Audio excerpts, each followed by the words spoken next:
Hey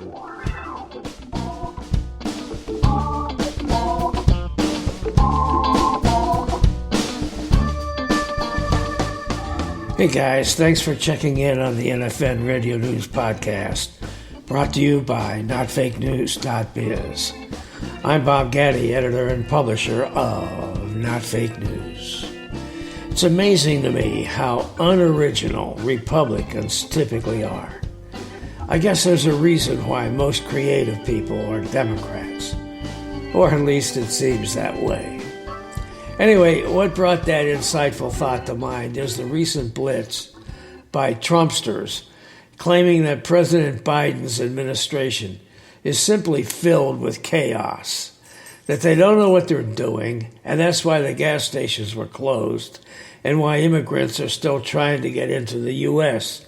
along the border with Mexico. Holy cow, as the famous baseball broadcaster Harry Caray used to say. That's incredible. First off, it was the Trump administration that was riven with chaos. He went through government appointees like it was nothing, firing many of them by Twitter. He was impeached twice because of election chaos the first time around, and because of insurrection chaos the second time around.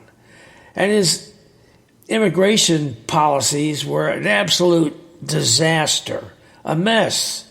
He had kids caged, for crying out loud.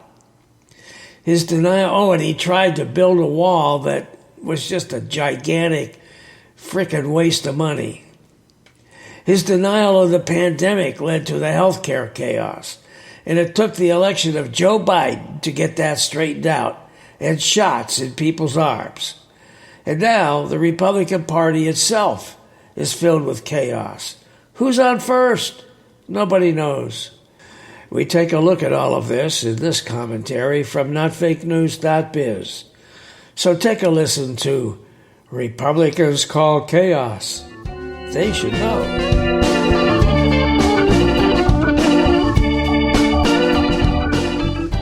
Like a bunch of parrots, Republicans are using the word chaos to describe President Biden's actions during his first 100 days in office.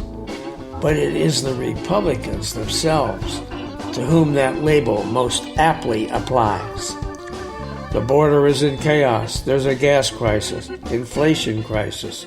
Our allies have been undermined and trillions in new taxes have been proposed, tweeted Ted Cruz, the Republican from Texas, on Friday. It's a crisis, it's chaos, it's a catastrophe, Senator John Barrasso, the Republican from Wyoming, declared at a news conference about the situation on the U.S.-Mexico border. Biden administration creates country of chaos, read an email distributed by the Iowa Republican Party. Late in April, Senator Lindsey Graham didn't use that word. He probably hadn't received the RNC's chaos memo yet, but he might have. I think he's been a very destabilizing president, Graham said. And economically, he's throwing a wet blanket over the recovery, wanting to raise taxes in a large amount and regulate America basically out of business. Typical political BS. It will never stop.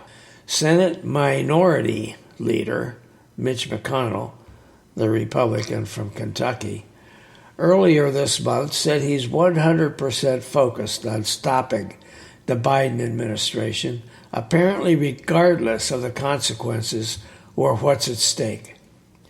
100% of our focus is on stopping this new administration, McConnell said, adding, "We're confronted with severe challenges from a new administration and a narrow majority of Democrats in the House and a 50-50 Senate to turn America into a socialist country, and that's 100% of my focus."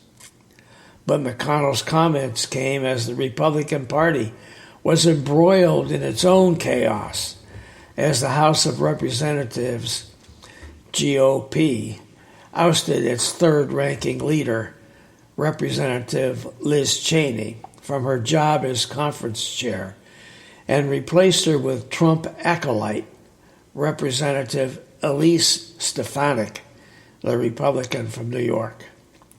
Cheney, of course, was dumped because of her outspoken refusal to parrot Donald Trump's false claims that he was defeated because of voter fraud in the November 2020 election, and her consistent criticism of the twice-impeached former president for those claims that helped incite the chaos of the mob attack on the U.S. Capitol on January the 6th.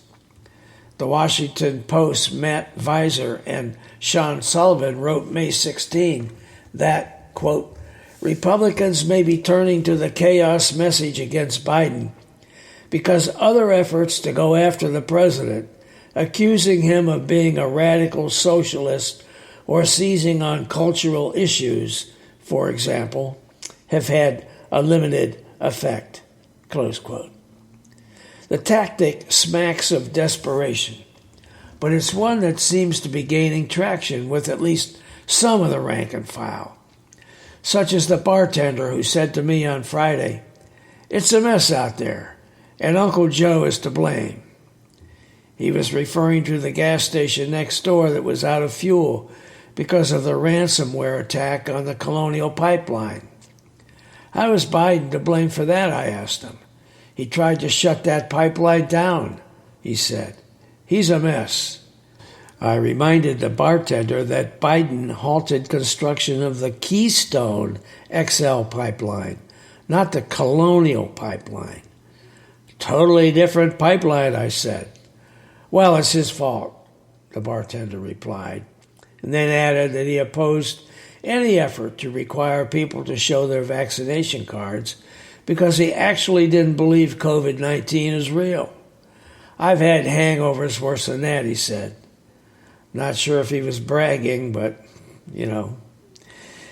However, yesterday, deaths in the United States due to the pandemic crossed the 600,000 mark. 600,174 to be exact. That's some hangover.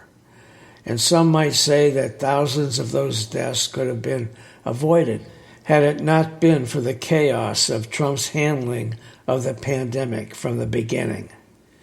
So if the Republicans are trying to brand Biden as the perpetrator of chaos, they should look within their own house. Then they'll understand what chaos really looks like. Hey, we're going to take a pause here for a message, but don't go away because I'll be right back with some closing remarks.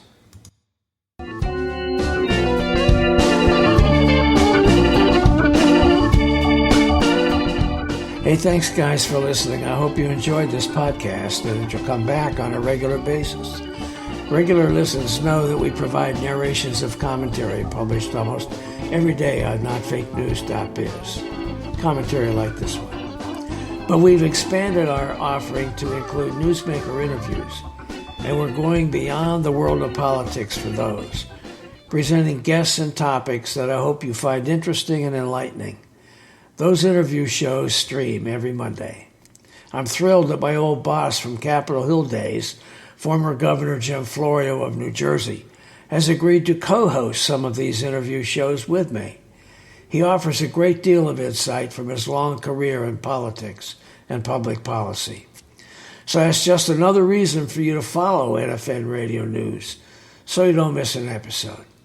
This week, our guest is Kiki Jameson, Executive Director of the Fund for New Jersey, talking about the growing role of nonprofit organizations in dealing with important public policy issues.